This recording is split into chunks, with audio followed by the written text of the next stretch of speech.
Hello बच्चों, नमस्कार। क्या हाल चाल, कैसे हैं आप सब? आई होप स्वस्थ होंगे, मस्त होंगे, फिट और फाइन होंगे। बच्चों, आज के लेक्चर में हमें क्या क्या पढ़ना है, आइए देख लेते हैं। आज से पहले हम लोग सेल थ्योरी के बारे में पढ़ चुके हैं। कोशिका का एक अवलोकन जो है कि उसका आकार कैसा होता है, आकृति कैसी होती है, ये पढ़ चुके हैं। प्रोकैरियोटिक सेल के बारे में पढ़ चुके हैं, जिसमें हमने केंद्रकाप पढ़ा था, प्लाज्मिड पढ़ा था, सेल इन्वलप कोशिका आवरण पढ़ा था, हमने मीजोजोम पढ़ा था, वर्डकी लवक पढ़ा था, कसाब के बारे में पढ़ा था, रोम और झालर के बारे में पढ़ा था, राइबोसोम और अंतर्विष्टकाय के बारे में पढ़ा था। फिर हमने यूकैरियोटिक कोशिका देखी, उसमें कोशिका झिल्ली, कोशिका भित्ति, अंतःझिल्लिका तंत्र। अंतःझिल्लिका तंत्र के बाद हमने पढ़ा था माइटोकॉन्ड्रिया और लवक। आज के लेक्चर में हमें जो चीजें पढ़नी है, ठीक है ना, आज के लेक्चर में हमें जो जो चीजें पढ़नी है, एक तो हो जाएगा बेटा राइबोसोम। राइबोसोम के अलावा कोशिका पंजर,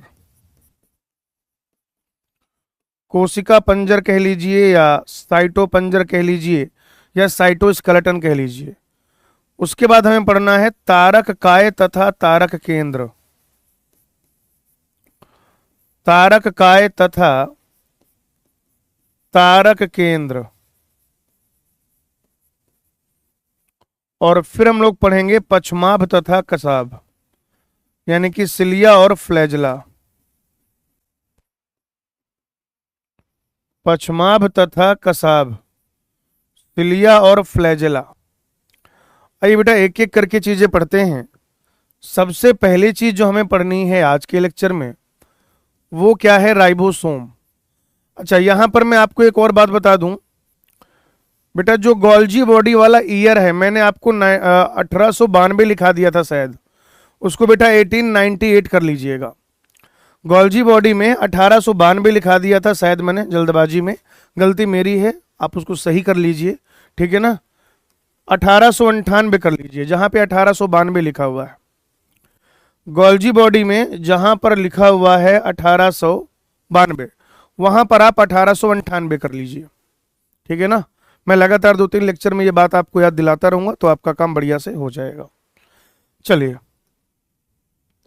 अगर आप बात करें राइबोसोम की खोज की, तो जॉर्ज पैलेड नामक व्यक्ति ने इसकी खोज की थी 1953 में। 1953 में जॉर्ज पैलेड नामक व्यक्ति ने खोज की थी। और ये क्या है? एक झिल्ली रहित कणिका में संरचना है। झिल्ली रहित कणिका में संरचना, झिल्ली रहित कणिका में संरचना है भाई ये, ठीक है। झिल्ली रहित है यानी कि नॉन मेम्ब्रेनस है, और जॉर्ज पैलेड ने इसे डिस्कवर किया था, इसीलिए इसका एक और नाम हो जाता है पैलेड पार्टिकल या पैलेड कण। बेटा आप इसे पैलेड पार्टिकल भी कह सकते हैं, हिंदी में पैलेड कण कह देंगे इसे।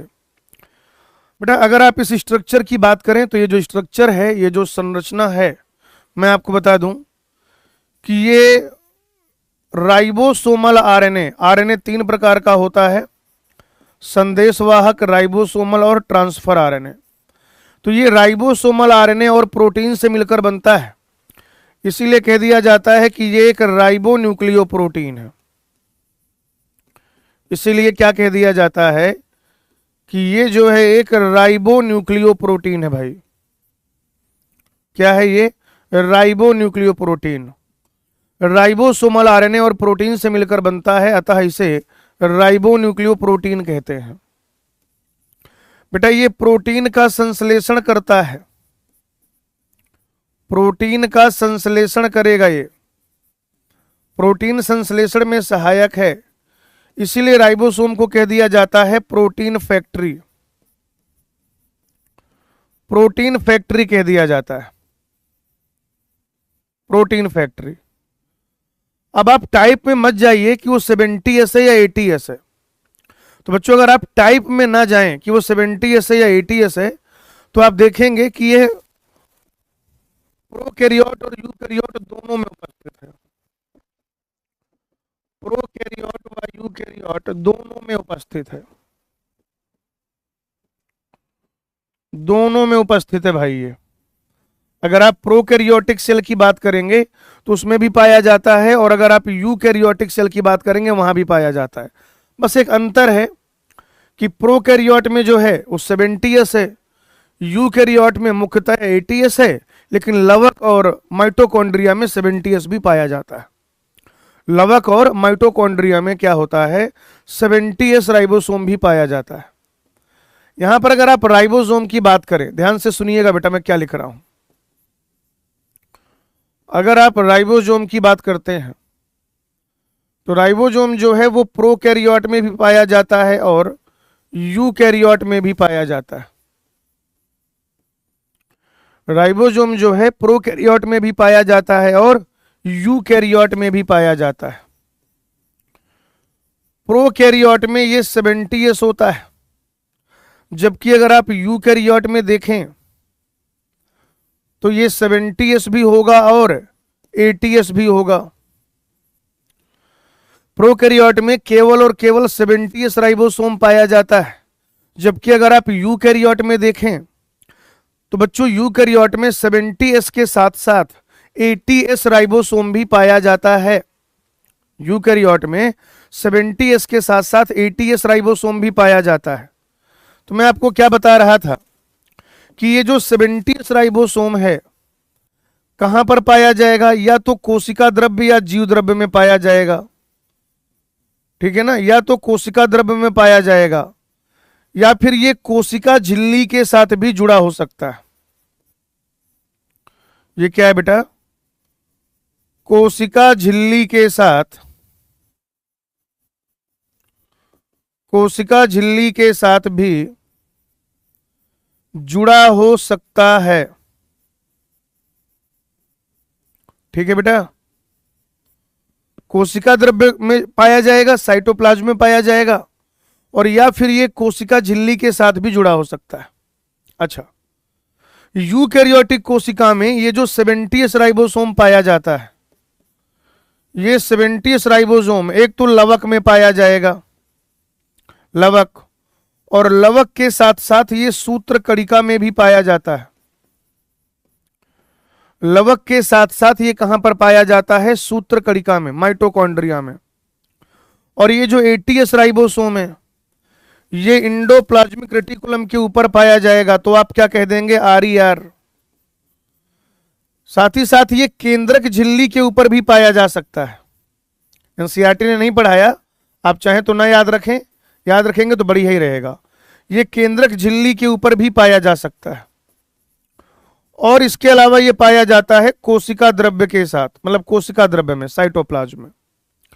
तो ये बात हो गई कि प्रोकैरियोट में कौन सा राइबोसोम पाया जाता है, यूकैरियोट में कौन से प्रकार के राइबोसोम पाए जाते हैं, और फिर ये जो राइबोसोम है ये कहां पर पाए जाते हैं, किस जगह पर पाए जाते हैं, उनकी स्थिति क्या है। क्लियर है भाई, ये देखा आपने। अब देखो, कोई भी राइबोसोम हो वो दो उप इकाइयों से मिलकर बनता है। कोई भी राइबोसोम हो बेटा, चाहे वो 70s राइबोसोम हो और चाहे वो 80s राइबोसोम हो, ये बनता है दो उप इकाइयों से मिलकर। जो 70s राइबोसोम है क्या है, वो भी दो उप इकाइयों से मिलकर बनता है, और जो 80s राइबोसोम है वो भी दो उप इकाइयों से मिलकर बनता है। यानी कि ये जो 70s राइबोसोम है इसकी एक तो हो जाएगी छोटी उप इकाई, छोटी उप इकाई, और दूसरी क्या हो जाएगी भाई, बड़ी उप इकाई। 70s राइबोसोम की दो उप इकाइयां हैं, छोटी उप इकाई और बड़ी उप इकाई। ठीक उसी प्रकार से ये जो 80s राइबोसोम है इसकी भी दो उप इकाइयां होंगी, एक होगी छोटी उप इकाई, छोटी उप इकाई, और एक क्या होगी, बड़ी उप इकाई। एक क्या होगी, छोटी उप इकाई, और एक क्या होगी, बड़ी उप इकाई। ठीक है ना। अब ये जो छोटी उप इकाई है, पहले बात करते हैं 70s की। तो 70s राइबोसोम की जो छोटी उप इकाई है वो होती है बेटा 30s, और बड़ी उप इकाई होती है 50s। ठीक है ना। 70s राइबोसोम की जो स्मॉलर सब यूनिट है 30s, और जो लार्जर सब यूनिट है, लार्जर सब यूनिट क्या हो जाएगी 50s। अब आप अगर इस छोटी उप इकाई को देखें तो इस छोटी उप इकाई में क्या पाया जाएगा, प्रोटीन पाया जाएगा। क्या पाया जाएगा, प्रोटीन। और प्रोटीन के साथ साथ पाया जाएगा यहां पर 16s राइबोसोमल आरएनए। क्या पाया जाएगा बच्चों, 16s ribosomal RNA, 16s ribosomal RNA. और ये जो 50s राइबोसोम है, बड़ी उप इकाई, इसमें भी प्रोटीन पाए जाएंगे। प्रोटीन के साथ साथ यहां पर पाया जाएगा एक तो 5s राइबोसोमल आरएनए, और बेटा दूसरा पाया जाएगा 23s राइबोसोमल आरएनए। ये प्रोटीन और 16s राइबोसोमल आरएनए मिलके बनाएंगे 30s। Protein 5s ribosomal RNA, 23s ribosomal RNA, ये बेटा मिलके बनाएंगे 50s। ये 30s और 50s मिलके बनाएगा 70s। 30s और 50s मिलके बनाएगा 70s। अच्छा, ठीक इसी प्रकार से अगर आप देखते हैं तो आप देखेंगे कि ये जो 80s राइबोसोम है, 80s राइबोसोम की जो छोटी उप इकाई है वो है 40s, और जो बड़ी उप इकाई है वो है 60s। ये जो छोटी उप इकाई है, ये जो 40s उप इकाई है बेटा, ये किससे मिलकर बनेगी, तो ये मिलकर बनेगी प्रोटीन से। प्रोटीन तो पाया ही जाएगा, और प्रोटीन के साथ साथ यहां पर पाया जाएगा 18s राइबोसोमल आरएनए। प्रोटीन के साथ साथ और क्या पाया जाएगा, 18s राइबोसोमल आरएनए पाया जाएगा, 18s राइबोसोमल आरएनए। और बच्चों जो बड़ी उप इकाई है, इस बड़ी उप इकाई में प्रोटीन पाया जाएगा, 5s राइबोसोमल आरएनए पाया जाएगा, 5.8s राइबोसोमल आरएनए पाया जाएगा, और साथ ही साथ 28s राइबोसोमल आरएनए पाया जाएगा, 28s राइबोसोमल आरएनए। अब आप क्या देख रहे हैं बेटा, आप ये देख रहे हैं कि ये प्रोटीन और 18s राइबोसोमल आरएनए, प्रोटीन और 18s राइबोसोमल आरएनए बच्चों ये मिलकर बनाता है 40s सब यूनिट। क्या बनाता है, 40s सब यूनिट बनाता है। जबकि अगर आप देखें तो protein 5s ribosomal RNA, 5.8s ribosomal RNA, और साथ ही साथ 28s राइबोसोमल आरएनए बच्चों ये सब मिलकर बनाते हैं लार्जर सब यूनिट। क्या बनाते हैं भाई, लार्जर सब यूनिट बनाते हैं। अच्छा, मैं आपको यहां पर एक और बात बता दूं बेटा, ये जो 23s राइबोसोमल आरएनए होता है ना, इसको कहते हैं राइबोजाइम। क्या कहते हैं इसको, राइबोजाइम कहते हैं बेटा, राइबोजाइम। कौन सा ribozyme, peptidyl transferase, peptidyl transferase.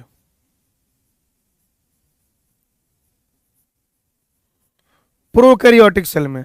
ठीक उसी प्रकार से अगर आप यूकैरियोटिक सेल में देखें तो यूकैरियोटिक सेल में ये जो 28s राइबोसोमल आरएनए है, ये भी क्या होता है, राइबोजाइम। राइबोजाइम जिसे क्या कहते हैं, पेप्टाइडल ट्रांसफरेज। ये एंजाइम है पेप्टाइडल ट्रांसफरेज, जो पेप्टाइड बंध का निर्माण कराता है।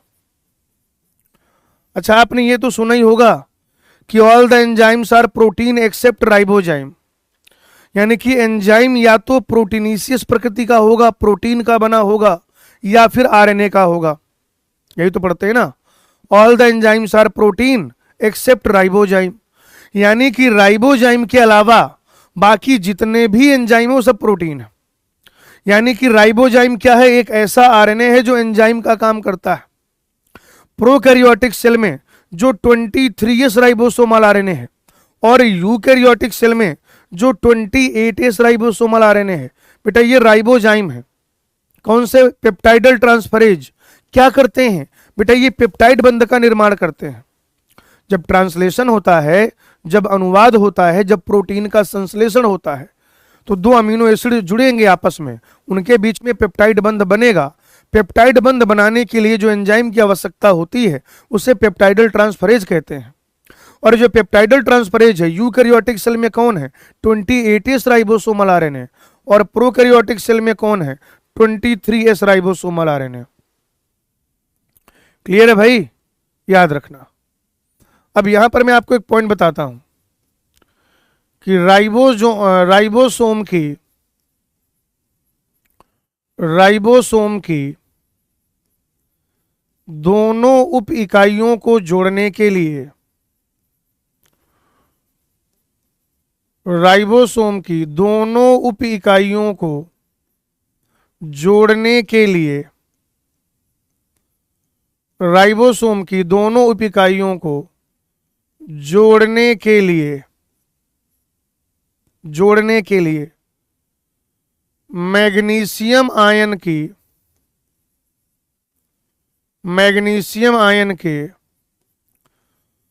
क्रांतिक सांद्रता की आवश्यकता होती है। और ये क्रांतिक सांद्रता कितनी होती है? 0.001 मोलर, या कहीं कहीं पे लिखा होगा 0.002 मोलर। कोई खास अंतर नहीं है इसमें, ठीक है ना। लेकिन 0.01 मोलर, 10 गुने का अंतर आ गया। अगर आप देखें तो 0.001 मोलर या 0.002 मोलर, कोई खास अंतर नहीं है, याद रखिएगा। तो की आवश्यकता होती है, यानी कि राइबोसोम की जो दोनों उप इकाइयां हैं वो आपस में कब जुड़ेंगी भाई बताइए जरा? राइबोसोम की जो दोनों उप इकाइयां हैं वो आपस में कब जुड़ेंगी, मैं बताता हूं आपको। जैसे मान लीजिए ये स्मॉलर सब यूनिट है और ये लार्जर सब यूनिट है।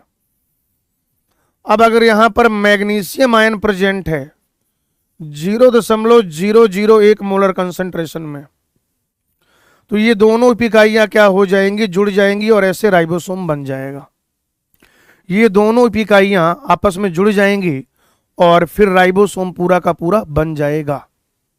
ठीक है, चलिए एक आखिरी चीज जो मुझे यहां पर पढ़ाना है कि ये जो बार बार हम लोग एस लिख रहे हैं, इस एस का क्या मतलब है? तो इसको कह दिया जाता है स्वेडबर्ग इकाई। स्वेडबर्ग इकाई, या इसी को कह देते हैं अवसादन गुणांक। अवसादन में जो समय लगता है उस हिसाब से अवसादन गुणांक, या आप कह सकते हैं कि आकार तथा घनत्व का, आकार तथा घनत्व का अप्रत्यक्ष मापन। अप्रत्यक्ष मापन, इसको समझिए मैं क्या कहना चाह रहा हूं। जैसे बेटा मैंने आपसे कहा, क्या कहा मैंने आपसे कि 5S राइबोसोम और 10S राइबोसोम, तो 10S राइबोसोम 5S से बड़ा होगा। मैंने कहा 10S और 20S, तो 20S बड़ा होगा। 20S और 30S, तो 30S बड़ा होगा। इस तरीके से होता है। तो आप इसे स्वेडबर्ग इकाई कह लीजिए या अवसादन गुणांक, या आप ऐसा मान सकते हैं कि राइबोसोम की साइज और डेंसिटी का क्या है, एक इनडायरेक्ट मेजर होता है। And it is all about ribosome. बेटा राइबोसोम के बारे में इतना ही पढ़ना था, फटाफट से देख लीजिए, फटाफट से बेटा देख लीजिए इसको।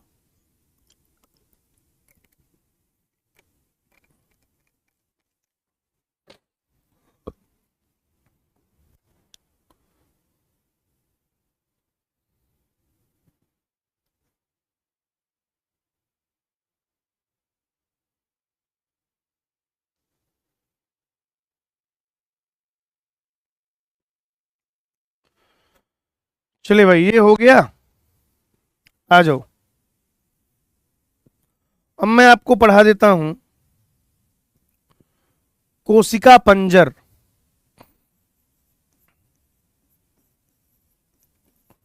कोशिका पंजर। ये बेटा इसी को कह दिया जाएगा साइटोपंजर।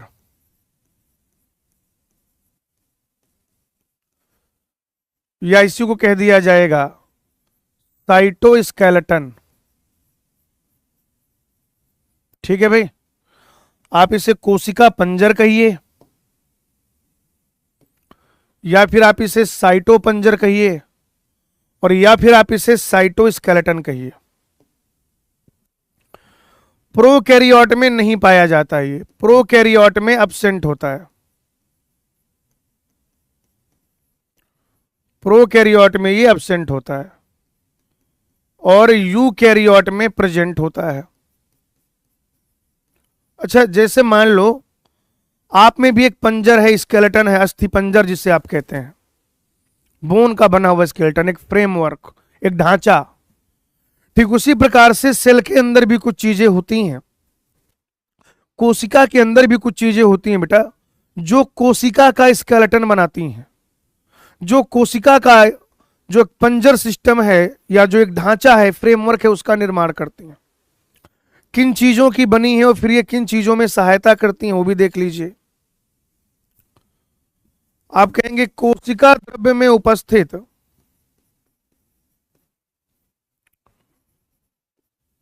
कोशिका द्रव्य में उपस्थित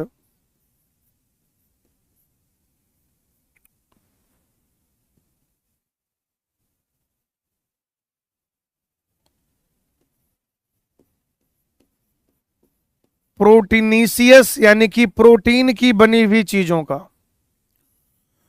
कोशिका द्रव्य में उपस्थित प्रोटीनीसियस तंतुओं का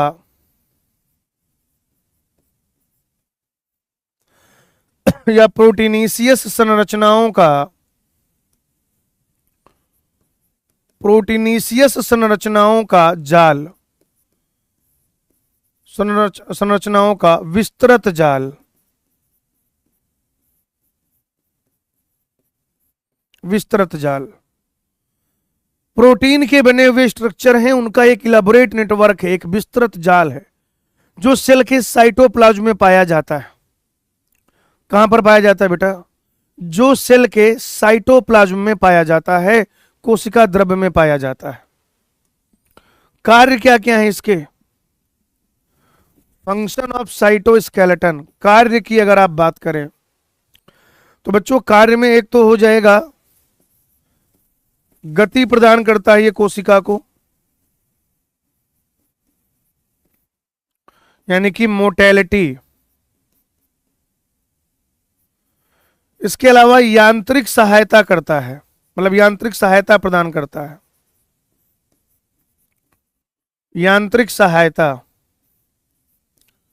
यानी कि मैकेनिकल स्ट्रेंथ।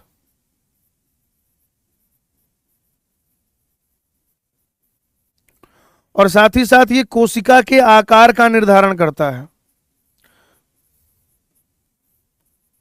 या कोशिका की आकृति का निर्धारण करता है।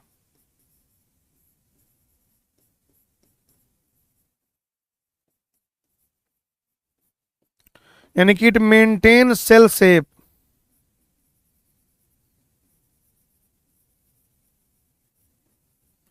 तीन काम हो गए, मोटेलिटी, मैकेनिकल स्ट्रेंथ और maintain cell shape, triple M. यांत्रिक सहायता देगा, गति प्रदान करेगा और साथ ही साथ क्या करता है, कोशिका का जो शेप है उसको मेंटेन करता है। इतना ही पढ़ेंगे कोशिका पंजर के बारे में। ठीक है भाई, कोशिका पंजर के बारे में अपने को इतना ही पढ़ना था। कोशिका पंजर के बाद यहीं पर हम लोग पढ़ लेते हैं क्या, तारक काय तथा तारक केंद्र। बहुत ध्यान से सुनना बेटा, तारक काय तथा तारक केंद्र।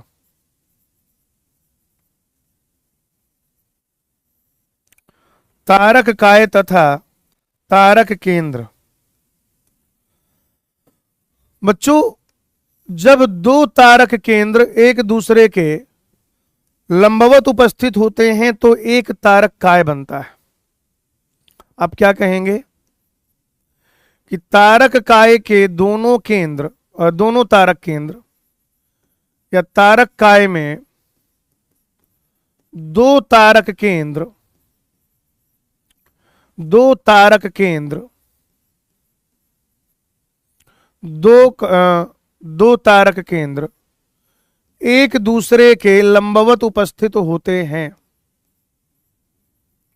एक दूसरे के लंबवत उपस्थित होते हैं, लंबवत उपस्थित होते हैं।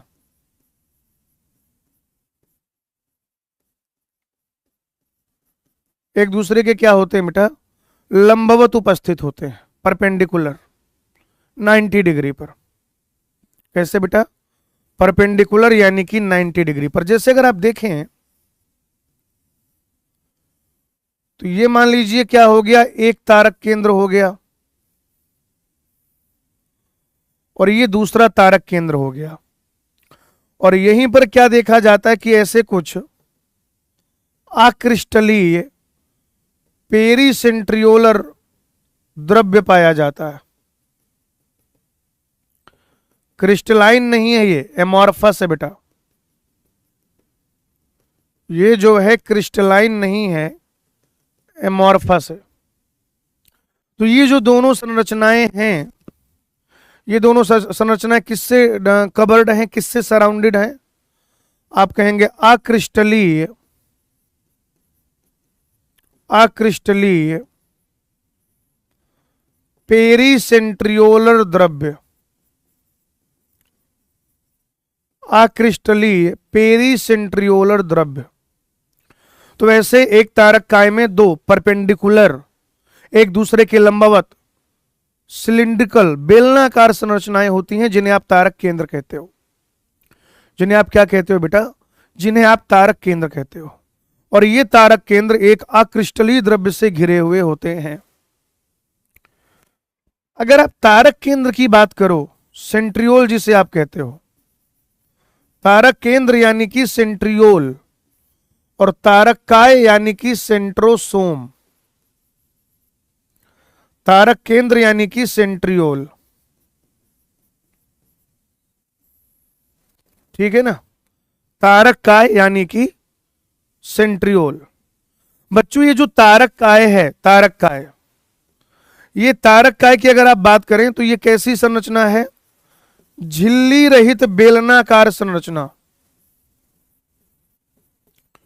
झिल्ली रहित बेलनाकार संरचना, झिल्ली रहित बेलनाकार संरचना। यानी सेंट्रियोल जो है या जो तारक केंद्र है और तारक काय भी कैसे हैं? ये नॉन मेम्ब्रेनस सेल ऑर्गेनल है, झिल्ली रहित कोशिकांग है। बच्चों ये दोनों झिल्ली रहित कोशिकांग हैं। ये बात मैं आपको बहुत पहले पढ़ा चुका हूं। कब? पहले या दूसरे लेक्चर में, जब मैंने आपको बताया था कि कोशिकांग झिल्ली रहित हो सकते हैं या फिर झिल्ली आबद्ध हो सकते हैं। ठीक है, लंबवत प्रेजेंट होते हैं तो मैंने आपको बता ही दिया। इनका डुप्लीकेशन होता है सेल साइकिल के एस फेज में। इनका डुप्लीकेशन कब होता है बेटा? कोशिका चक्र की एस प्रावस्था में, कोशिका चक्र की एस प्रावस्था में। यानी कि जब कोशिका चक्र की एस प्रावस्था चल रही होती है तो ये डबल हो जाते हैं। आप पढ़ते ना सेल साइकिल में G1 phase, S phase, G2 phase, G1 S G2, तो वो जो G2 प्रावस्था है, उस G2 प्रावस्था में इनका ये डबल हो जाते हैं। यानी 2 सेंट्रियोल से 4 सेंट्रियोल हो जाएंगे, यानी 1 सेंट्रोसोम से 2 सेंट्रोसोम हो जाएंगे भाई। अगर आप इसको देखेंगे तो ये बैलगाड़ी के पहिए जैसी संरचना है। जब आप इसको काट के देखेंगे तो बैलगाड़ी के पहिए जैसी संरचना, कार्ट व्हील लाइक स्ट्रक्चर, बैलगाड़ी के पहिए जैसी संरचना। अभी डायग्राम दिखाऊंगा तो आपको पता चलेगा। बैलगाड़ी के पहिए जैसी संरचना। सूक्ष्म नलिकाओं की जो व्यवस्था है, सूक्ष्म नलिकाओं की व्यवस्था,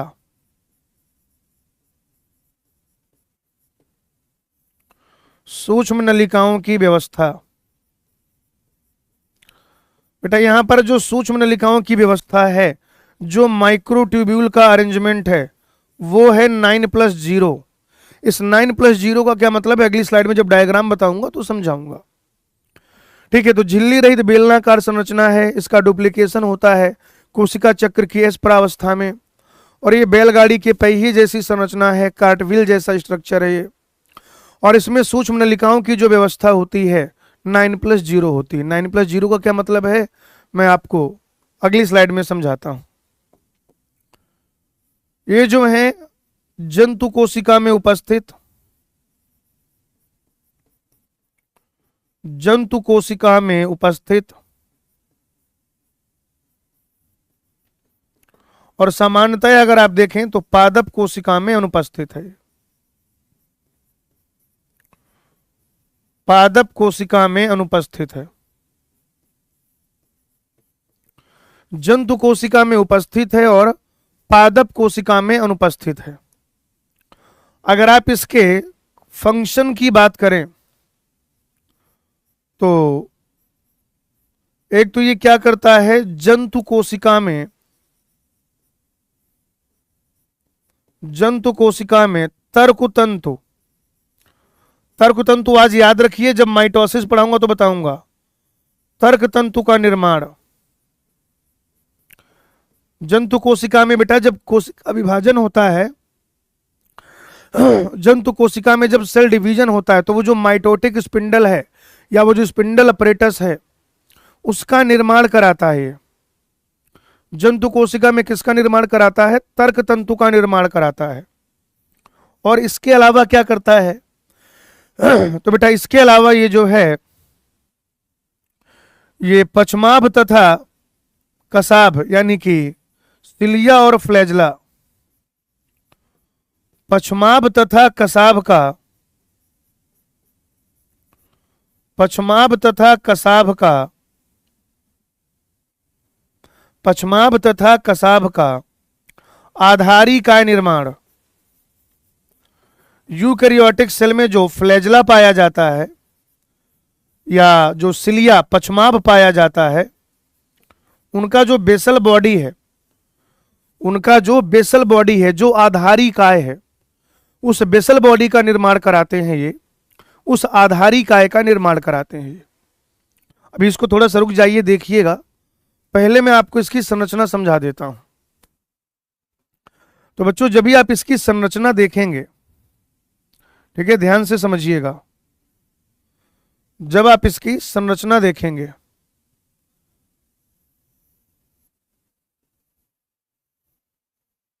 ठीक है, तो ऐसे कुछ माइक्रोट्यूब्यूल जो हैं, सूक्ष्म नलिकाएं जो कि ट्यूबुलिन प्रोटीन की बनी होती हैं, ऐसे ही लगभग लगभग 9 मतलब कि 9 सूक्ष्म नलिकाएं उपस्थित होती हैं बेटा।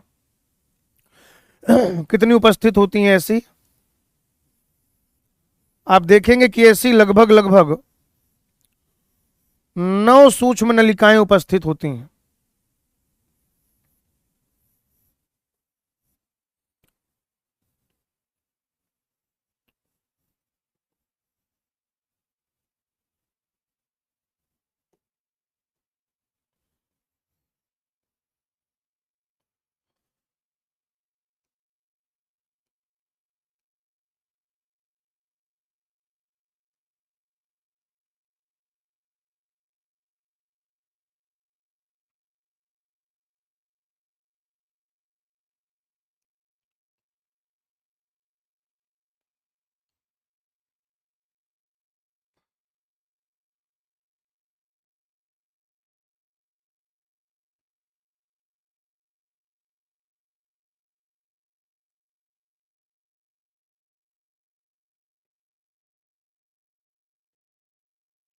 ये बेटा इस तरीके से 9 सूक्ष्म नलिकाएं उपस्थित होती हैं। आप इनको ऐसे नाम दे सकते हो, A B C, A B C, A B C, A B C, A B C, A B C, A B C, A B C, A B C, ऐसे आप इनको नाम दे सकते हो। बेटा आप देखोगे कि यहां पर केंद्र में क्या होता है, ये धुरी पाई जाती है जिसे हब कहते हैं। ये सूक्ष्म नलिकाओं का नहीं बना, ये प्रोटीन का बना हुआ है, माइक्रोट्यूब्यूल ट्यूबुलिन का नहीं बना, धुरी या हब कहते हैं। क्या कहते हैं बेटा? धुरी या फिर हब कहते हैं। और आप देखेंगे कि यहां से ऐसे कुछ अरीय दंड निकलते हैं जो इसके साथ जुड़े हुए होते हैं।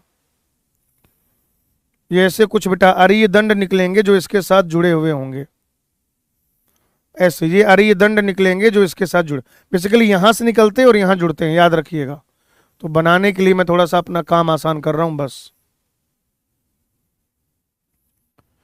ये इस तरीके से अरीय दंड निकले होते हैं जो इस धुरी के साथ इसको कनेक्ट करते हैं। और ये जो ए और सी है ना, ये भी आपस में जुड़ा हुआ होता है। जैसे अगर आप देखें तो ये ए और सी भी बेटा आपस में जुड़ा हुआ होता है।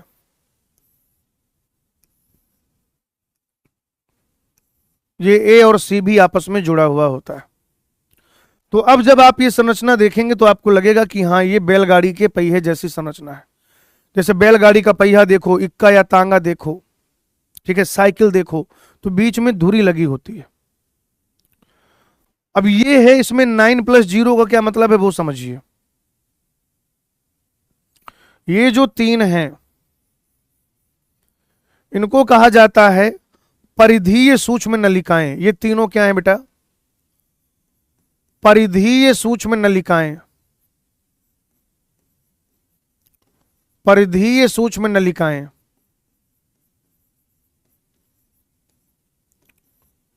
ठीक है, किस रूप में? पहली बात तो ये ट्यूबुलिन प्रोटीन की बनी होती है। परिधीय सूक्ष्म नलिकाएं, पहली बात तो ये ट्यूबुलिन की बनी होती हैं।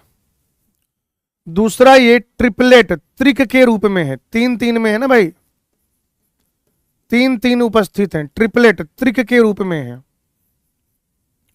और कितने हैं? 9 हैं। तो टोटल कितने माइक्रोट्यूब्यूल हो जाएंगे? 9 × 3 27 हो जाएंगे। 9 18 27 36 45 इस तरीके से, अरे सॉरी 3 3 6 9 12 15 18 21 26 27, 9 × 3 आप देखेंगे 27 हो जाएंगे,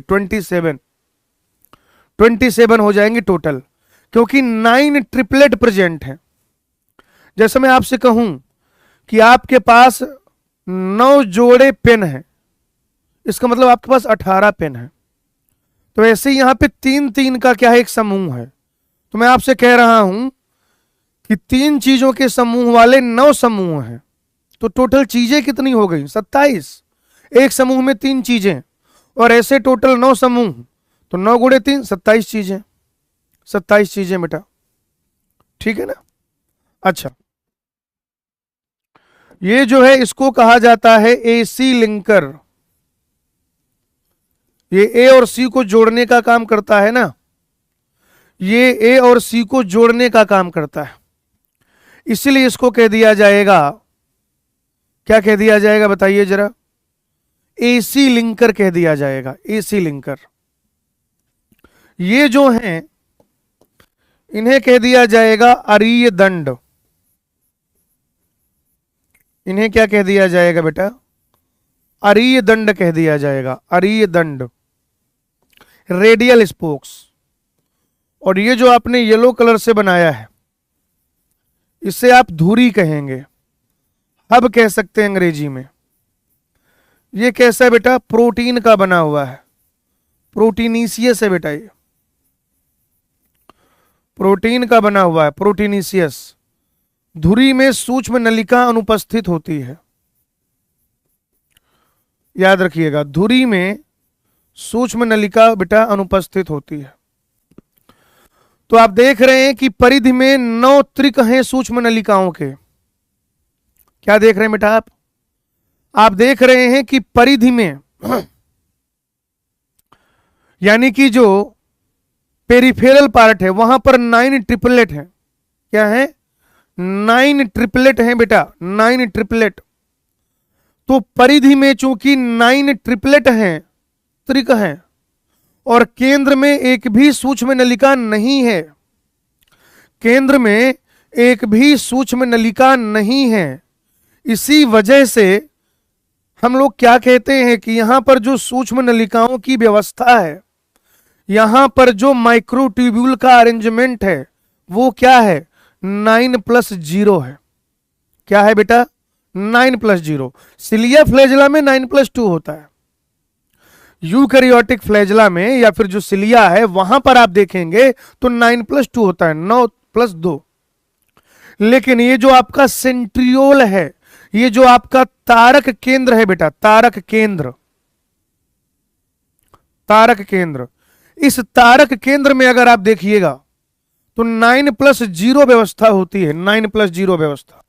ये देखिए 9+0 का मतलब क्या है, मैं ये भी बता देता हूं, यहां पर आपको समझा तो चुका हूं, लिख भी देता हूं कि परिधि में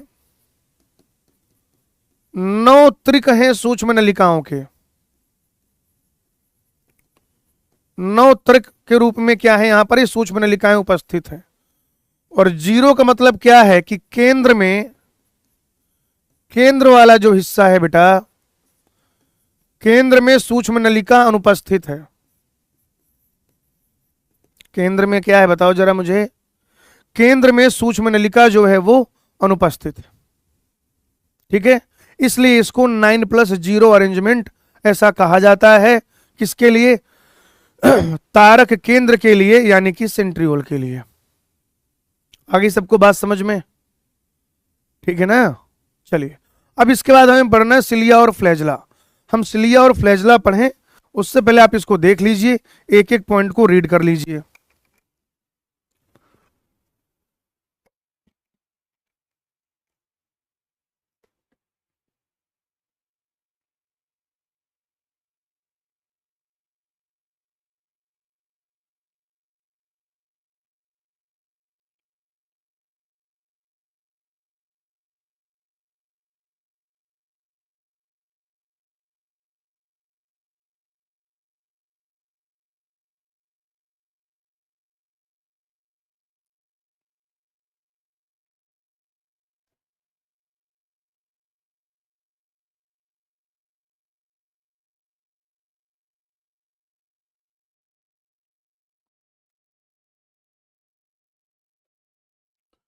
ये बेटा संरचना भी देख लीजिए।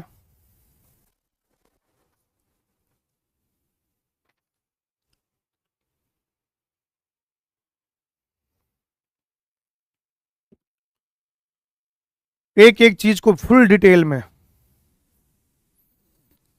मैं हट जाता हूं, कहेंगे बीच में तो तुम खड़े हो जाते हो मास्टर, देखें कैसे।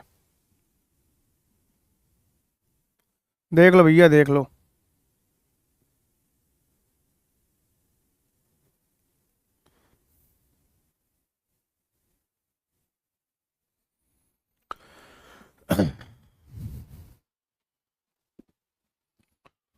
तो आज के लेक्चर में हमने क्या क्या पढ़ लिया बताओ जरा? राइबोसोम से शुरू किया, राइबोसोम पढ़ लिया, बताओ पढ़ लिया? राइबोसोम के बाद क्या पढ़ा? अभी तो ये राइबोसोम ही चल रहा है। फिर क्या पढ़ा हमने? ये पढ़ा कोशिका पंजर। क्या पढ़ा? कोशिका पंजर। और कोशिका पंजर के बाद क्या पढ़ा? तारक काय और तारक केंद्र। ये रही उसकी संरचना। अब समय आ गया है, अब समय आ गया है कि हम लोग पढ़ें पछमाभ और कसाभ। क्या पढ़ें बेटा? पछमाभ व कसाभ।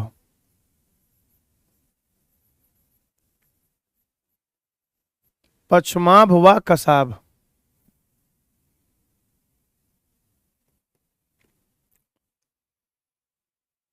पछमाभ व कसाभ। बच्चों जो पछमाभ है इसे क्या कहते हैं? सिलिया कहते हैं।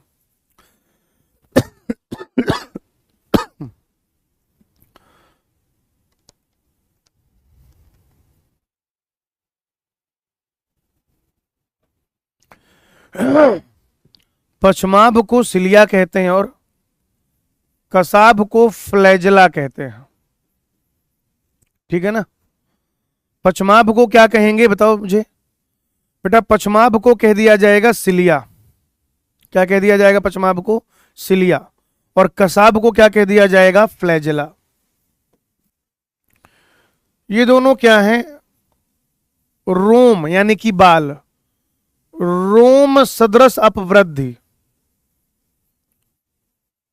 ये क्या है बेटा? रोम सदृश अपवृद्धि यानी कि हेयर लाइक आउटग्रोथ। वो भी किसके? कोशिका झिल्ली के।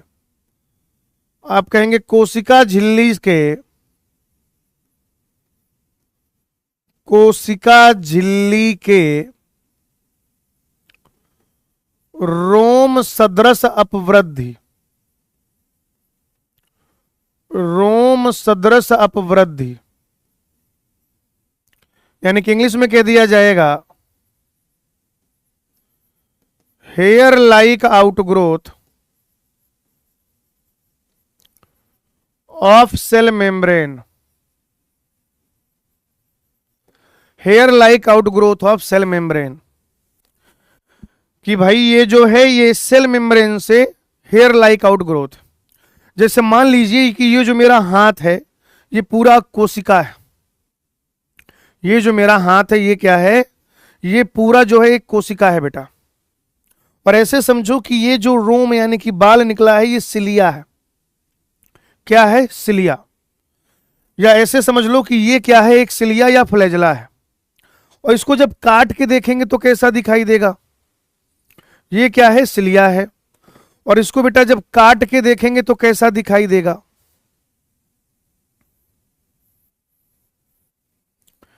ठीक है ना। तो ये तो क्या है? सेल मेम्ब्रेन था और ये सेल मेम्ब्रेन से ऐसे घिरा हुआ है। इसको कहा जाता है आधारी काय यानी कि बेसल बॉडी। आधारी काय यानी कि बेसल बॉडी।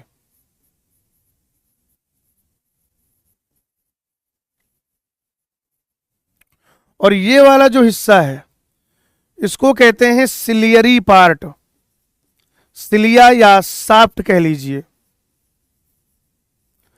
बेसिकली जो बाहर निकला हुआ है ये वो हिस्सा है, जो बेटा बाहर निकला हुआ है ये वो हिस्सा है। अब अगर आप इसको काट दें, यहां से काटिए जरा, तो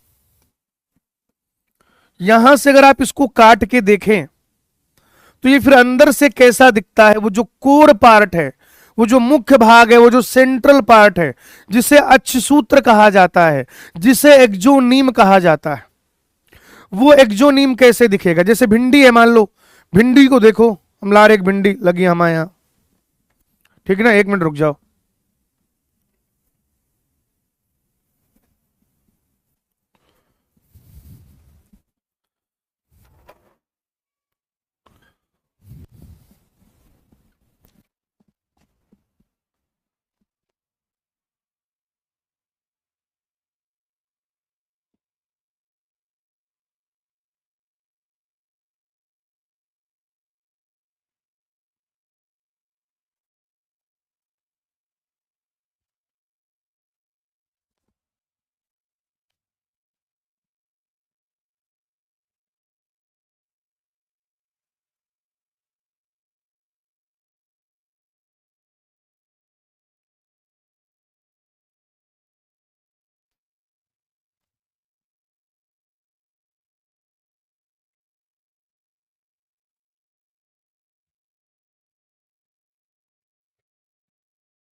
हेलो भाई, पापा सब तोड़ ले गए।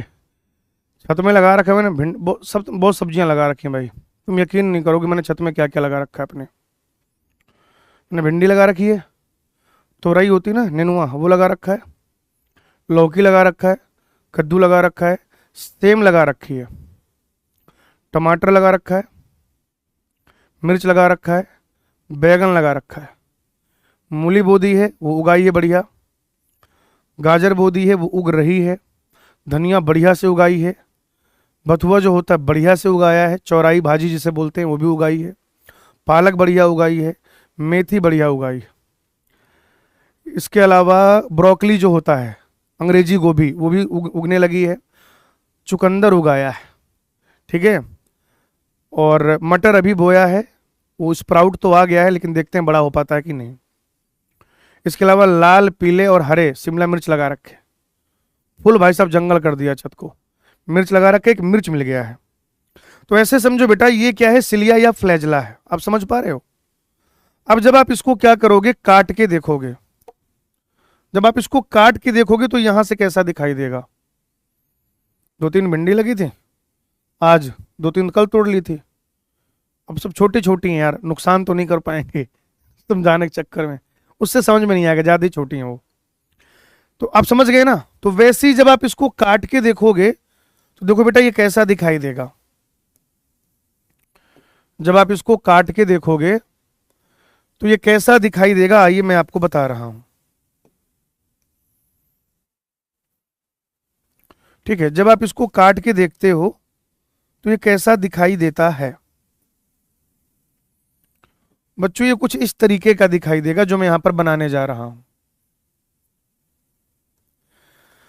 यहां पर परिधि में 9 पाए जाते हैं डबलेट, ये ऐसे। वहां पे 3-3 का पाया जा रहा था मामला, यहां पर बेटा 2-2 का पाया जाएगा।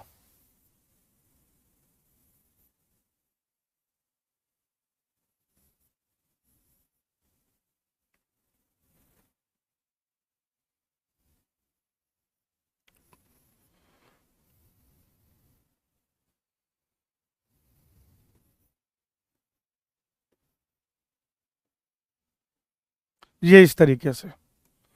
वहां 3-3 थे तो आपने ABC नाम दिया था, यहां पर क्या है बेटा 2-2 हैं तो आप AB नाम दे दीजिए।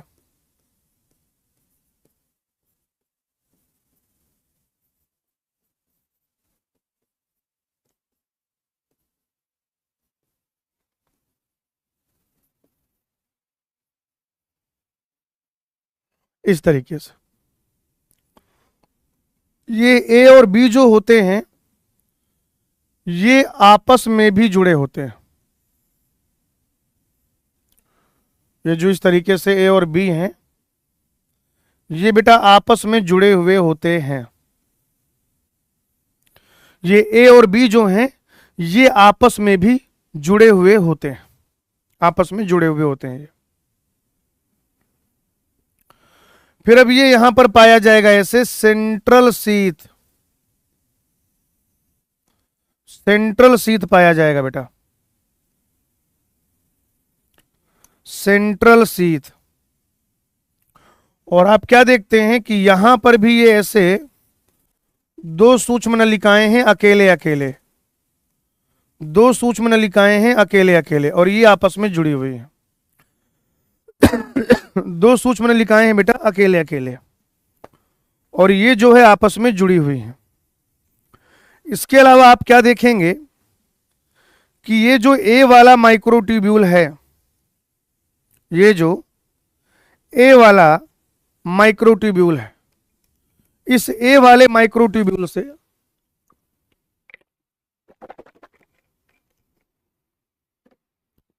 इस ए वाले माइक्रोट्यूब्यूल से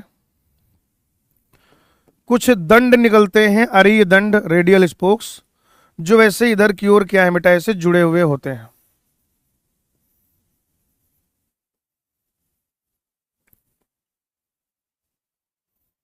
ठीक है भाई,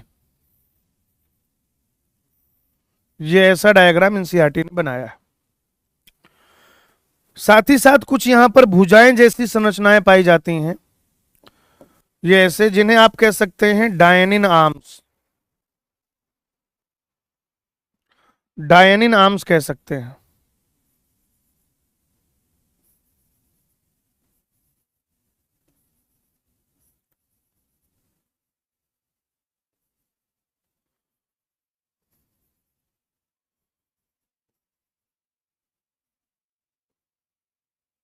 ठीक है, ये संरचना हो गई, किसकी संरचना हो गई, तो आप कहेंगे कि सर ये संरचना हो गई जो अच्छ सूत्र दिखाई देता है। जब आप उसको ऐसे काट के देखेंगे तो जो दिखाई देता है, इसी को कहा जाता है अच्छ सूत्र या एक्जोनीम। ये सिलिया और फ्लैजला का क्या है बेटा? अच्छ सूत्र है, यानी कि एक्जोनीम है। यही है कोर पार्ट या मुख्य भाग सिलिया और फ्लैजला का। आइए बच्चों लेबलिंग कर लेते हैं। सबसे बाहर ये जो पाया जा रहा है ये है कोशिका झिल्ली। सबसे बाहर क्या पाया जा रहा है बेटा? ये कोशिका झिल्ली पाया जा रहा है, कोशिका झिल्ली। ये जो उपस्थित हैं बाहर, ये दोनों, ये क्या हो जाएंगे? परिधीय सूक्ष्म नलिकाएं। परिधीय सूक्ष्म नलिकाएं, परिधीय सूक्ष्म नलिकाएं। और बेटा ये जो परिधीय सूक्ष्म नलिकाएं हैं ये किसकी बनी हुई हैं? ट्यूबुलिन प्रोटीन की बनी हुई हैं। याद रखेंगे आप, ट्यूबुलिन प्रोटीन की बनी हुई हैं। किस रूप में है? द्विक के रूप में है। और ये कितने द्विक हैं? 9 द्विक हैं। 9 द्विक हैं बेटा। ये जो आपने बना रखा है इसको कह दिया जाएगा अंतरा द्विक सेतु। अंतरा द्विक सेतु यानी कि जो द्विक को जोड़ रहा है, या इसी को कह सकते हैं ए बी लिंकर। ए और बी को, एक के ए के दूसरे के बी से जोड़ रहा है ना, तो दो द्विक के बीच में ब्रिज है, ये सेतु है। या इसी को आप ए बी लिंकर कह सकते हैं बेटा, A B linker, A B linker कह सकते हैं। ये जो है इनको कहते हैं डायनिन भुजा, डायनिन भुजा कहते हैं इसको। और ये डायनिन भुजा जो है ये डायनिन प्रोटीन का बना होता है, डायनिन प्रोटीन का, ठीक है ना। और ये जो डायनिन प्रोटीन है, ये डायनिन प्रोटीन एटीपी को तोड़कर ऊर्जा मुक्त कराती है। भाई सिलिया और फ्लैजला जब कोशिका की गति कराएंगे तो उन्हें ऊर्जा भी तो चाहिए। क्या चाहिए उन्हें? ऊर्जा चाहिए। तो वो जो ऊर्जा है वो ऊर्जा बेटा इस डायनिन प्रोटीन को के द्वारा क्या होगा? एटीपी का अपघटन होगा, एटीपी का अपघटन होगा, ऊर्जा मुक्त होगी। अच्छा, ये जो आपने बना रखा है इसे कहा जाएगा अरीय दंड, यानी कि रेडियल स्पोक्स। अरीय दंड यानी कि रेडियल स्पोक्स बेटा, इसे कहते हैं केंद्रीय आच्छद। केंद्रीय आच्छद कहा जाएगा इसे, सेंट्रल शीथ कह सकते हैं भाई। केंद्रीय आच्छद या फिर सेंट्रल शीथ कहते हैं बेटा। ये जो आपने अंदर की ओर बनाया हुआ है ये, इनको कह दिया जाएगा केंद्रीय सूक्ष्म नलिकाएं। केंद्रीय सूक्ष्म नलिका, केंद्रीय सूक्ष्म नलिका। अब केंद्रीय सूक्ष्म नलिका है तो ये भी किसका बना होगा? ट्यूबुलिन का बना होगा, ट्यूबुलिन का बना होगा। कैसे हैं ये? एकलक है बेटा, सिंगलेट के फॉर्म में है, सिंगलेट के फॉर्म में है। और कितने हैं? 2 हैं। तो बेटा 2 हो गए सिंगलेट यानी कि 2, और 9 हो गए डबलेट यानी कि 9 गुणे 2 18। टोटल यहां पर कितनी सूक्ष्म नलिकाएं हैं? टोटल कितने माइक्रोट्यूब्यूल हैं? 18 और 2 20। जबकि यहां पर टोटल कितने थे? 9 गुणे 3 27, 9 गुणे 3 27। तारक केंद्र में कुल 27 माइक्रोट्यूब्यूल होते हैं, जबकि यहां पर कुल 18 और 2 20 माइक्रोट्यूब्यूल होते हैं। डायग्राम देखिए फिर डिटेल पढ़ाता हूं इसकी। फटाफट से डायग्राम देखो बच्चों, फटाफट से ये डायग्राम देखो फिर इसकी डिटेल पढ़ाता हूं आपको।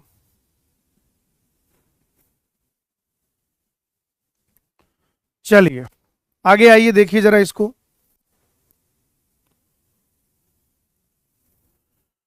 हाँ, आगे की चीजें पढ़ते हैं। बट अगर आप बात करें सिलिया और फ्लैजला की, तो मैं पहले आपको इनके कॉमन पॉइंट दिखाऊंगा और फिर उसके बाद इनके अंतर भी पढ़ेंगे।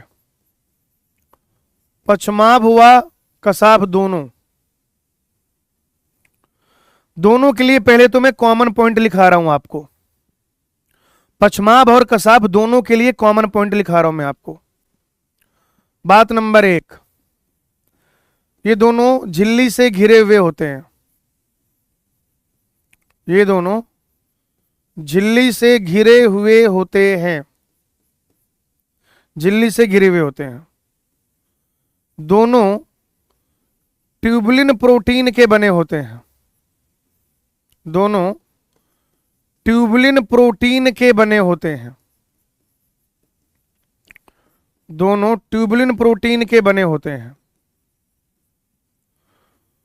दोनों के मुख्य भाग अर्थात कोर को अक्षसूत्र यानी कि एक्सोनीम कहते हैं, एक्सोनीम कहते हैं। ये मुख्य भाग क्या कहते हैं? एक्सोनीम कहते हैं। दोनों का आधारिकाय, दोनों का आधारिकाय, दोनों का आधारिकाय तारक केंद्र या आप कह सकते हैं तारक केंद्र जैसी संरचना का बना होता है, तारक केंद्र या तारक केंद्र जैसी संरचना का बना होता है। दोनों की बेटा संरचना जो है वो समान है, दोनों की संरचना क्या है बच्चों? समान है। दोनों में सूक्ष्म नलिकाओं की जो व्यवस्था होती है, दोनों में सूक्ष्म नलिकाओं की जो व्यवस्था होती है,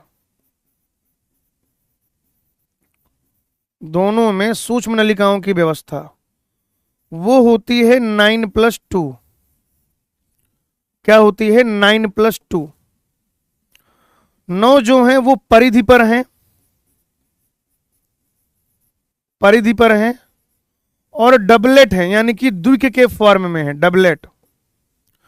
2 जो हैं वो केंद्र पर हैं, और कैसे हैं? सिंगलेट है, एक एक है बेटा। कैसे हैं? सिंगलेट हैं, एक एक हैं, याद रखिएगा। अच्छा, ये जो 9 डबलेट हैं ये आपस में जुड़े हुए होते हैं। ये जो 9 डबलेट होते हैं, ये जो 9 द्विक होते हैं, ये आपस में जुड़े होते हैं, और जिसके द्वारा जुड़े होते हैं उसे अंतराद्विक सेतु कहा जाता है। क्या कहा जाता है? अंतराद्विक सेतु। और ये जो अंतराद्विक सेतु इसी को क्या कह देंगे इंग्लिश में? इंटर डबलेट ब्रिज या एबी लिंकर, एबी लिंकर इसी को कह दिया जाएगा। ये जो 2 हैं ये केंद्र में 2 अकेले अकेले सिंगल सिंगल पाए जा रहे हैं, और घिरे हुए हैं किससे? सेंट्रल सीथ से। किससे घिरे हुए हैं? सेंट्रल सीथ यानी कि केंद्रीय आच्छद से घिरे हुए हैं। कटने के बाद जब आप इनको देख रहे हो तो ये ऐसा दिखाई दे रहा है, सेंट्रल सीथ से घिरे हुए हैं, केंद्रीय आच्छद से घिरे हुए हैं। और आप देखेंगे कि ये जो डबलेट है क्या है? ये जो डबलेट है, इस डबलेट से बेटा, इस डबलेट से क्या होता है? अरीय दंड निकलते हैं जो केंद्रीय आच्छद से जुड़े होते हैं। अरीय दंड यानी कि रेडियल स्पोक्स निकलते हैं, रेडियल स्पोक्स निकलते हैं जो इधर केंद्रीय आच्छद से जुड़े होते हैं। और ये पूरी चीज कोशिका झिल्ली से घिरी हुई है, यानी कि ये जो पूरा मामला, ये जो कोर पार्ट है इसका, जैसे अंदर जब आप इसको देखेंगे तो ये जो कोर पार्ट है, कोर पार्ट, ये कोर पार्ट बेटा ऐसा दिखाई देता है। ये जो कोर पार्ट है, ये कोर पार्ट ऐसा दिखाई देता है। बोलो भाई, आगे बात समझ में सबको? कि ये जो कोर पार्ट है वो ऐसा दिखाई देता है। और इसीलिए अपन आपस में क्या डिस्कस कर रहे हैं कि दोनों की संरचना समान है, दोनों झिल्ली से घिरे हुए हैं, दोनों ट्यूबुलिन प्रोटीन के बने होते हैं, दोनों का जो मुख्य भाग है उसे अक्षसूत्र कहते हैं। ये रहा अक्षसूत्र। दोनों का जो आधारिकाय है, बेसल बॉडी, वो तारक केंद्र या ऐसा भी कहा जा सकता है कि तारक केंद्र जैसी संरचना का बना होता है। ठीक है, दोनों में चाहे सिलिया की बात करें और चाहे यूकैरियोटिक फ्लैजेला की बात करें, 9+2 अरेंजमेंट है बेटा। 9 परिधि की ओर है डबलेट है, 2 केंद्र की ओर है सिंगलेट है। यहां पे आपको एक बात याद रखनी है बच्चों कि ये जो प्रोकैरियोटिक फ्लैजेला होता है, आप जानते हैं प्रोकैरियोटिक फ्लैजेला के बारे में भी। प्रोकैरियोटिक फ्लैजेला जो होता था वो सेल वॉल का एक्सटेंशन था। प्रोकैरियोटिक फ्लैजेला जो होता था वो सेल वॉल का एक्सटेंशन था। लेकिन यहां पर मैं आपको क्या बता रहा हूं कि ये यूकैरियोटिक फ्लैजेला है। ये क्या है बेटा? ये यूकैरियोटिक फ्लैजेला है। और यूकैरियोटिक फ्लैजेला जो होता है वो सेल मेम्ब्रेन का एक्सटेंशन होता है। ये देखिए लिखा हुआ है कोशिका झिल्ली की अभिवृद्धि। ठीक है भाई, आओ अब यहां पर हम वो पॉइंट पढ़ेंगे जहां पर ये दोनों थोड़ा सा अलग अलग होते हैं। इधर मैं लिख रहा हूं पश्चमाभ, पश्चमाभ, और इधर मैं लिख रहा हूं कसाभ। यहां पे हम इन दोनों के अंतर वाले पॉइंट पढ़ रहे हैं, जहां पे इन दोनों में क्या आता है, थोड़ा डिफरेंस आता है। जैसे पहली बात, पश्चमाभ का जो साइज है वो छोटा होता है, छोटा होता है। कसाभ जो है उसका आकार बड़ा होता है। सिलिया जो है वो छोटे साइज का है, कसाभ जो है वो कंपैरेटिवली बड़ा है, लॉन्गर है, वो बड़ा है भाई। पश्चमाभ की संख्या ज्यादा होती है, पश्चमाभ की जो संख्या है वो अधिक होती है, और कसाभ की संख्या कंपैरेटिवली कम होती है। कभी कभी तो ये 1 या 2 ही पाए जाते हैं। ठीक है भाई, संख्या किसकी अधिक है? सिलिया की। संख्या किसकी कम है? फ्लैजेला की। साइज किसका छोटा है? सिलिया का। साइज किसका बड़ा है? फ्लैजेला का। इसके अलावा बेटा सिलिया जो है वो चप्पू की भांति कार्य करता है, चप्पू की भांति कार्य करता है,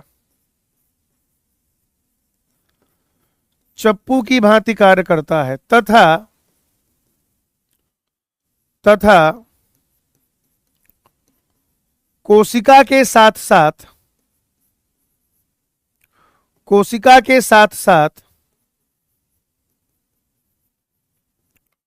कोशिका के साथ साथ आसपास के द्रव्य को भी, आसपास के द्रव्य को भी, आसपास के द्रव्य को भी गति प्रदान करता है।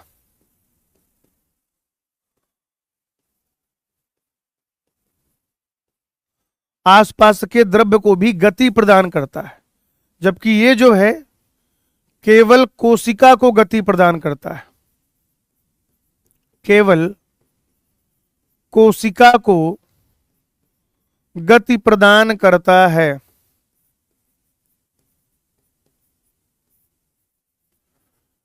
केवल कोशिका को गति प्रदान करता है।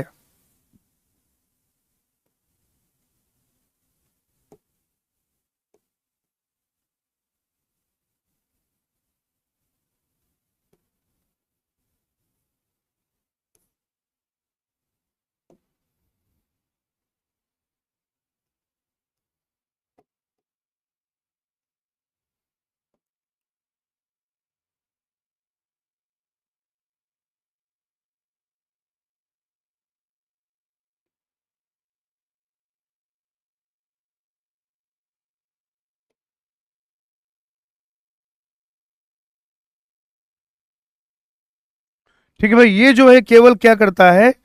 केवल कोशिका को गति प्रदान करता है। तो ये हमने क्या किया, वो अंतर भी लिख लिए। ये तो कॉमन पॉइंट थे। ये सिलिया और फ्लैजेला का अंतर है भाई। क्या है? सिलिया और फ्लैजेला का अंतर है। चप्पू जानते ना, ऐसे ऐसे चप्पू चलाते हैं, नाव चलती है उससे। बोलो भाई, ऐसे चप्पू चलाते हैं, या कुछ लोग ऐसे चप्पू चलाते हैं। अगर 2 लोग बैठे हैं, एक एक साइड का चला रहे तो ऐसे चलाना पड़ता है, नहीं तो फिर ऐसे चलाना पड़ता है। आप कभी नदी वदी में घूमने गए हों, जैसे कानपुर में लोग जाते हैं, गंगा घूमने जाते हैं, गंगा बैराज के पास। लखनऊ में पता नहीं बोटिंग हो रही कि नहीं हो रही, गोमती में, रिवर फ्रंट में पता नहीं है, प्रयागराज जाते हैं लोग, बनारस जाते हैं, ठीक है ना, या बहुत सारी जगहों पे जाते हैं, आप कहीं पे भी जाइए बोटिंग वगैरह कराते हैं। रायबरेली में कई जगह गंगा के घाट है, तो लोग क्या करते हैं, बोटिंग करते हैं, नाव का प्रयोग करते हैं। तो वो जो चप्पू चलता है ना नाव का, सिलिया चप्पू की तरीके से काम करता है भाई, ठीक है ना।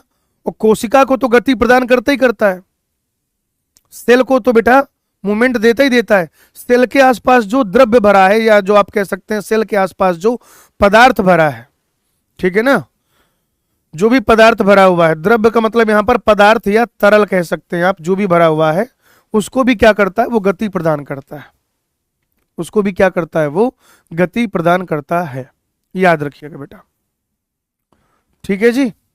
चलिए अब कुछ एक और अंतर पढ़ लेते हैं, और ये जो अंतर हैं, ये जो अंतर है बेटा, ये एक तरीके से हम लोग पढ़ने जा रहे हैं तारक केंद्र और सिलिया फ्लैजला के बीच में। तारक केंद्र और सिलिया फ्लैजला के बीच में, एक तरफ हम लोग लिख रहे हैं तारक केंद्र, एक और लिख रहे हैं पश्चमाभ कसाभ। पश्चमाभ हुआ कसाभ। और आप सब जानते हैं कि जो तारक केंद्र है वो कैसा है, झिल्ली रहित है, झिल्ली रहित, जबकि ये दोनों कैसे हैं, झिल्ली आबद्ध, झिल्ली आबद्ध हैं ये। तारक केंद्र में 9+0 व्यवस्था है, सही है ना भाई। तारक केंद्र में अरेंजमेंट क्या होता है, तारक केंद्र में अरेंजमेंट क्या होता है, 9+0, वही हमने लिख दिया कि यहां पे 9+0 व्यवस्था है।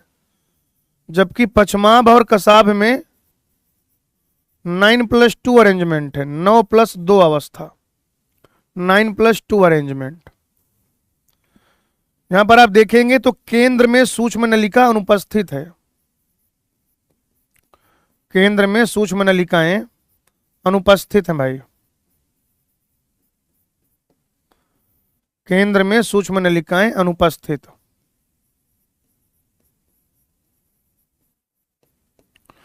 जबकि अगर आप यहां पर देखेंगे पश्चमाभ कसाभ यानी कि सिलिया फ्लैजला में, तो आप कहेंगे केंद्र में सूक्ष्म नलिकाएं उपस्थित,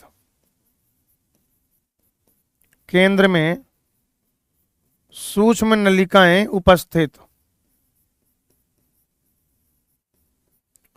केंद्र में सूक्ष्म नलिकाएं उपस्थित। इसके बाद बेटा आप देखें कि यहां पर जो कुल सूक्ष्म नलिकाएं हैं वो कितनी है, 27। यहां पर कुल सूक्ष्म नलिकाएं कितनी है बेटा, 27, 27। कैसे आई ये, 9 गुणे 3 करने से आ गई। लेकिन अगर आप पश्चमाभ और कसाभ में देखेंगे, कुल सूक्ष्म नलिकाएं कितनी है यहां पर, माइक्रोट्यूब्यूल कितने हैं, 20। 20 कैसे आया, 9 गुणे 2 प्लस 2 गुणे 1 करने पर आया। ये देखो 9 गुणे 2 प्लस 2 गुणे 1।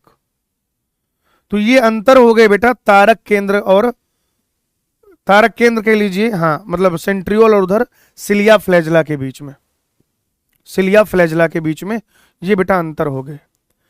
एक पॉइंट और लिखना चाहता हूं, यहीं पर आ जाएगा। आप कहेंगे प्रोकैरियोटिक कसाभ की संरचना, प्रोकैरियोटिक कसाभ की संरचना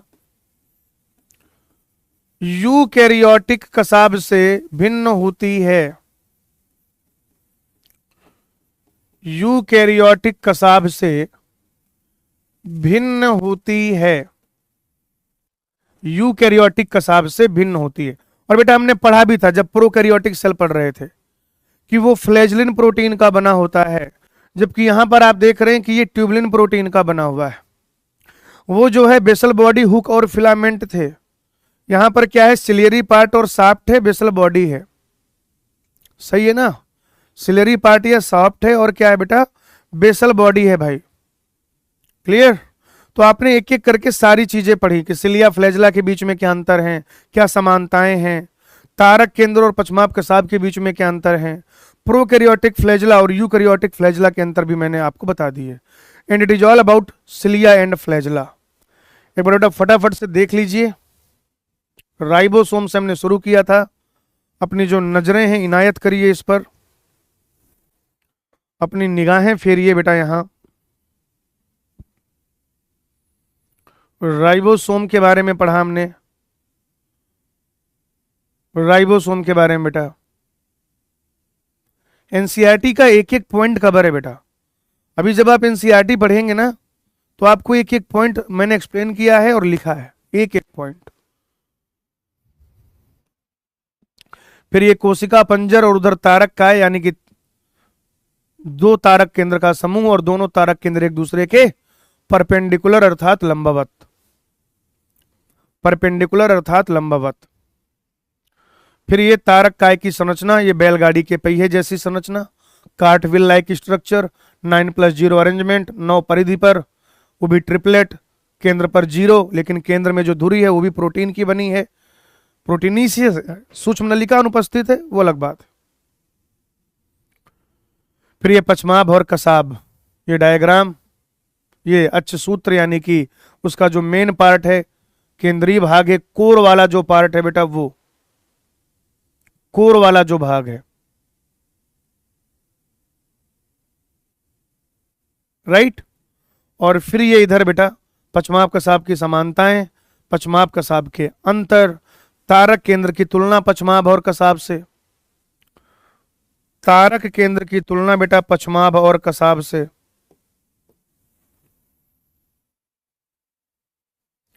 और फिर आखिरी में इस बात का जिक्र कि जो प्रोकैरियोटिक फ्लैजला होता है और यूकैरियोटिक फ्लैजला होता है उसमें अंतर होता है। न्यूक्लियस बेटा आज हो नहीं पाएगा, यहीं तक रखेंगे। नेक्स्ट लेक्चर में, हालांकि 7 लेक्चर अपने को मिले थे आपके बैच में शायद इस चैप्टर के लिए, नेक्स्ट लेक्चर में कोई बात नहीं, पहला चैप्टर है, आराम आराम पढ़ा हमने। नेक्स्ट लेक्चर में क्या हो जाएगा, ये जो अपना चैप्टर है कंप्लीट हो जाएगा, ठीक है ना। नेक्स्ट लेक्चर में चैप्टर कंप्लीट हो जाएगा। न्यूक्लियस के अलावा आपसे सारे सवाल हो जाएंगे। तो एक्सरसाइज 2 और 3 पूरा एक बार अटेम्प्ट करिएगा, 1-2 सवाल बचेंगे वो हो जाएंगे कल के लेक्चर के बाद, ठीक है। एक्सरसाइज 1 में 106 तक करना आप, जिसने शुरू से नहीं किया है वो शुरू से 106 तक करे, और जिसने थोड़ा बहुत कर रखा है तो जिसने जहां तक जो सवाल लगा रखे हैं उसके बाद 106 तक करे।